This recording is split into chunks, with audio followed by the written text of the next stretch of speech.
علی یہ کہہ رہے ہیں کہ ابو بکر عمر عثمان کو چنا ہے سینئر مہاجرین اور انصار نے، اور ان کی مرضی میں اللہ کی مرضی ہے، اور انہوں نے ہی مجھے چنا ہے، لہٰذا میرے چنے جانے میں بھی اللہ کی مرضی شامل ہے۔ تو اس میں صرف سیدنا ابو بکر عمر عثمان کی خلافت جسٹیفائی نہیں ہوتی۔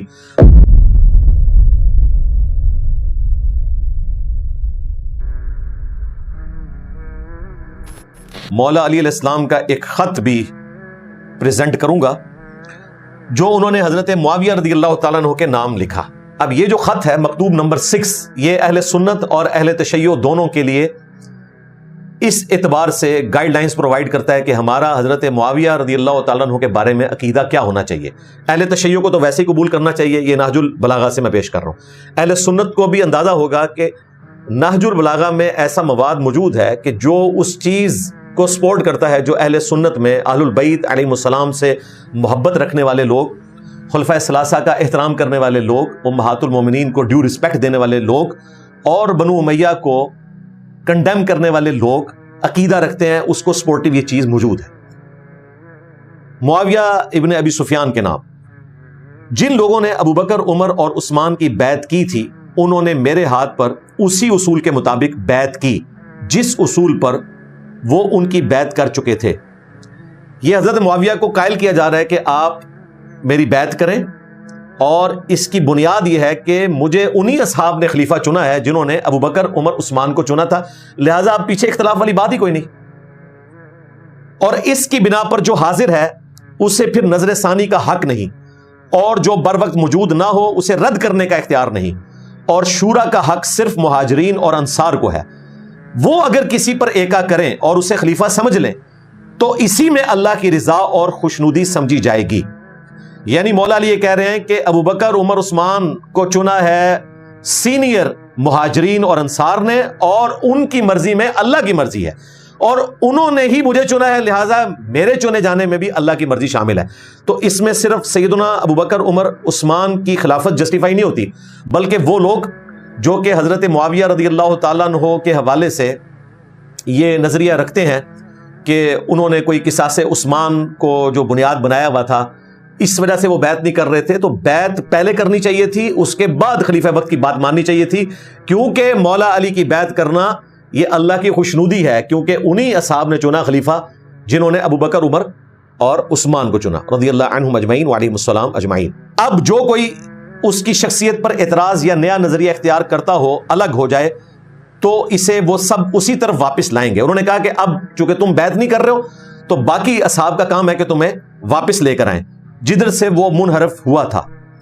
اور اگر انکار کرے تو اس سے لڑیں۔ اور یہ حکم تو قرآن میں بھی آیا ہے، اللہ تعالیٰ نے فرمایا کہ اگر مسلمانوں کا کوئی گروہ باغی ہو جائے تو اس کے ساتھ قتال کرو یہاں تک کہ وہ حق پر واپس آ جائے،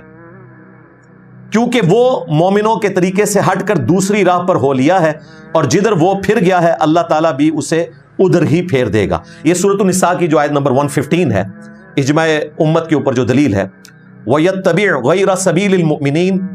نُوَلِّهِ مَا تَوَلَّى، یہ اس آیت کی طرف اشارہ تھا کہ جو مومنین کے راستے سے ہٹ کر کوئی اور راستہ اختیار کرے گا تو اللہ تعالیٰ پھر اس کو اسی طرف پھیر دے گا، یعنی وہ جو گمراہی کا راستہ اختیار کر رہا ہے اللہ تعالیٰ اس کا رخ اسی طرف کر دے گا۔ تو اس آیت کی طرف اشارہ کیا مولا علی نے۔ اے معاویہ، اگر تم اپنی نفسانی خواہشات سے دور ہو کر عقل سے دیکھو تو سب لوگوں سے زیادہ مجھے عثمان کے خون سے بری پاؤ گے، مگر یہ کہ تم بہتان باندھ کر کھلی ہوئی چیزوں پر پردہ ڈالنے لگے ہو۔ والسلام، اینڈ پہ انہوں نے سلام بھی لکھا، اور یہ واضح اشارہ تھا کہ حضرت معاویہ رضی اللہ تعالیٰ عنہ کو مولا علی مسلمان تصور کرتے تھے، جس طرح بعض غالی شیعہ کا یہ کہنا کہ وہ منافق تھے، نعوذ باللہ، تو ایسا نہیں تھا۔ بہرحال وہ ایسے مسلمان تھے جو خلیفہ وقت کے خلاف بغاوت کرنے والے تھے، لیکن تھے مسلمان۔ اب یہ جو نہج البلاغہ سے میں نے خطبہ پیش کیا، اس کو سپورٹیو ہمارے جو سید علی خامنائی صاحب شہید رحمہ اللہ تعالی، جو سپریم لیڈر تھے ایران کے، جن کو ظلماً امریکہ اور اسرائیل نے مل کے شہید کیا، اور مسلمان اس جنگ کی تکلیف ابھی تک کاٹ رہے ہیں، اللہ کرے اب تو کنکلوژن کی طرف باتیں جا رہی ہیں۔ ان کے 3 فتوے یہاں پر میں اہل تشیع کے لیے ڈسکس کرنا ضروری سمجھتا ہوں، جو اردو زبان میں پرنٹ ہو چکے ہیں، کتابی شکل میں، ہم انشاءاللہ تعالیٰ ڈسپلے بھی کروا دیں گے۔ پہلا فتویٰ انہوں نے دیا کہ مقدسات اہل سنت، اور اس میں بھی اسپیسیفکلی انہوں نے امہات المومنین کا ذکر کیا کہ وہ نبی علیہ السلام کی ازواج ہیں، ان کی عزت کرنا ہر مسلمان کے اوپر فرض ہے، اور اسپیسیفکلی انہوں نے اہل تشیع کے لیے کہا کہ ان کی توہین کرنا حرام ہے، کیونکہ انہی دنوں ایک غالی رافضی یاسر الحبیب نے سیدہ عائشہ کے حوالے سے نازیبہ الفاظ استعمال کیے۔ وہ ابھی تک زندہ ہے، وہ تو امام خمینی کو بھی کافر سمجھتا ہے، خامنائی صاحب کو بھی کافر سمجھتا ہے، اور ہمارے جو وہابی حضرات ہیں وہ اسی کی ویڈیوز چلا کے عربی میں اور جواب اردو میں دے رہے ہوتے ہیں اس کو،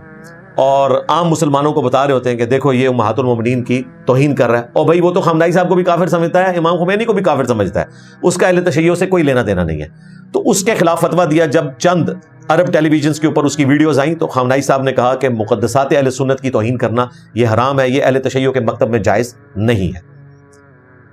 دوسرا فتویٰ انہوں نے دیا،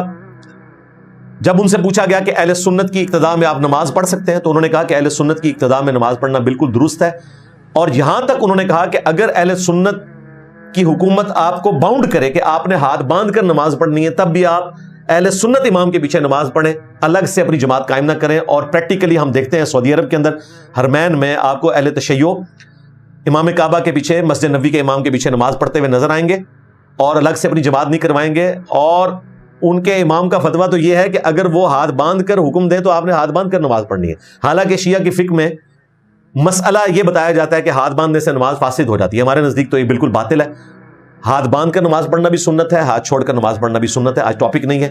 بہرحال یہ بڑی جرت دکھائی خامنائی صاحب نے۔ اور تیسرا فتویٰ جب ان سے پوچھا گیا یہ چھریوں کے ذریعے ماتم کرنا، اپنے جسم کو زخمی کرنا، آگ پر ماتم کرنا، گولی کا ماتم کرنا، اس کے بارے میں شرعی حکم کیا ہے، تو انہوں نے بڑے سخت الفاظ استعمال کیے کہ یہ تمام بدعات ہیں اور یہ دین کی بدنامی کا ذریعہ ہے۔ اس قسم کی کسی ایکٹیویٹی کو انہوں نے سپورٹ نہیں کیا کہ جس میں آپ اپنے جسم کو نقصان پہنچائیں۔ تو یہ 3 فتوے اہل تشیع کے لیے میں نے رکھے ہیں اور اہل سنت کی ایجوکیشن کے لیے۔ اب آ جائیں اہل سنت کی کتابوں کی طرف۔ ایک بڑی مشہور حدیث آپ نے بچپن سے سن رکھی ہے، لیکن ہمارے علماء نے وہ بھی ہمیں آدھی بتائی۔ وہ حدیث صحیح بخاری اور صحیح مسلم دونوں میں موجود ہے۔ میرے صحابہ کو گالی مت دو، اگر تم احد پہاڑ کے برابر سونا بھی خیرات کر دو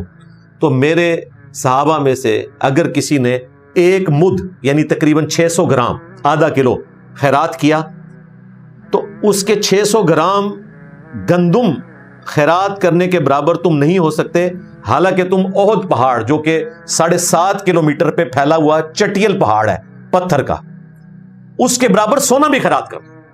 اور پھر اگلے الفاظ ہیں اس کے آدھے کو بھی نہیں پہنچ سکتے، یعنی 1 پاؤ گندم اگر کوئی سینئر صحابی اللہ کی راہ میں خرچ کر رہا ہے تو بعد والا احد پہاڑ کے برابر سونا بھی خیرات کر دے، اس کے برابر نہیں ہو سکتا۔ یہ حدیث ہمیں آدھی بتائی گئی، اور اس کا رزلٹ یہ نکلا کہ لوگوں نے خلفائے راشدین کے زمانے میں اور خصوصاً سیدنا علی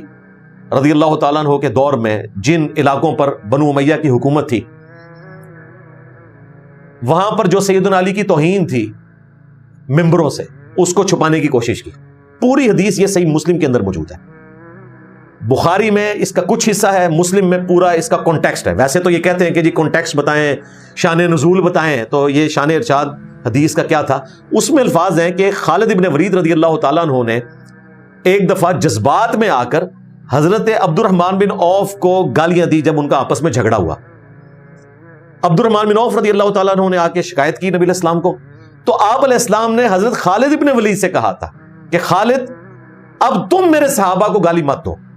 اگر تم احد پہاڑ کے برابر سونا خیرات کر دو تو میرے صحابہ نے جو 600 گرام یعنی 1 مد خیرات کیا اس کے آدھے کو بھی نہیں پہنچ سکتا۔ یہ تو خالد ابن ولید کو کہا گیا تھا، اور خالد ابن ولید وہ ہیں جو فتح مکہ سے پہلے مسلمان ہوئے ہیں، لیکن چونکہ صلح حدیبیہ کے بعد مسلمان ہوئے ہیں، جبکہ اسلام کا گراف اوپر ہی جا رہا تھا، مشکل وقت انہوں نے اسلام کا نہیں دیکھا ہوا، جو کہ عبد الرحمن بن عوف نے مکی دور دیکھا تھا اور مدنی دور کا بھی کچھ حصہ۔ تو نبی علیہ السلام نے خالد ابن ولید کو کہا کہ اگر میرے صحابہ میں سے کوئی گندم خیرات کرتا ہے 1 مد یا اس سے آدھا، تم احد پہاڑ کے برابر سونا خیرات کر کے بھی وہاں نہیں پہنچ سکتے، تم میرے صحابہ کو برا مت کہو۔ حالانکہ خالد ابن ولید بھی صحابی تھے، یہاں نبی اسلام نے فرق کر دیا کہ خالد کس وقت کے صحابی ہیں اور دوسرے کس وقت کے صحابی ہیں. اب مجھے بتائیں اگر خالد ابن ولید جو کہ صحابی ہیں انہیں یہ اجازت نہیں کہ کسی سینئر صحابی کو گالی دیں اور وہ اپنے اعمال میں کبھی بھی عبد الرحمن بن عوف کے برابر نہیں ہو سکتے احد پہاڑ کے برابر سونا بھی خیرات کر کے, تو یہ ذرا کیلکولیشن کریں, یعنی 1 پاؤ گندم کی قیمت نکالیں اور 7.5 کلومیٹر پہ پھیلے ہوئے احد پہاڑ چٹیل پتھروں کا, اس کے برابر سونا کیلکولیٹ کریں. دنیا کا سپر کمپیوٹر بھی فیل ہو جائے گا اس کی قیمت نکالنے کے لیے کہ وہ سونے کی قیمت کیا بنے گی. تو کروڑوں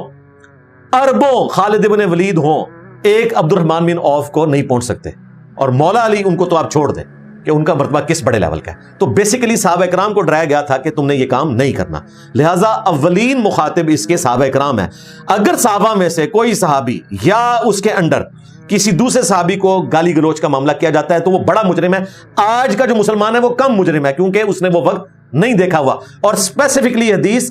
جونیئر صحابہ کے بارے میں تھی کہ تم نے سینئرز کے بارے میں زبان درازی نہیں کرنی. ہمارے لیے تو ظاہر ہوگی, ہم بعد میں آنے والے ہیں, لیکن اسپیسیفکلی یہ جونیئرز کے بارے میں تھی کہ اپنے سینئرز کا آپ نے احترام کرنا ہے, ان کا ادب کرنا ہے.